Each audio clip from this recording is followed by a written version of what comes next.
Guys, magluluto ako guys ng mahshi. Ayan.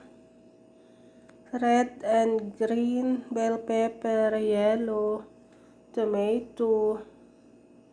And then, ayan, may patatas, kusa, and onion. Ito guys, ihalo ko pa ito guys. Yung laman ito ng kusa at patatas.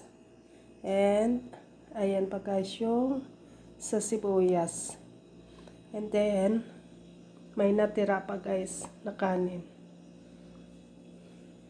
Ito yung pananghalian namin ngayon guys.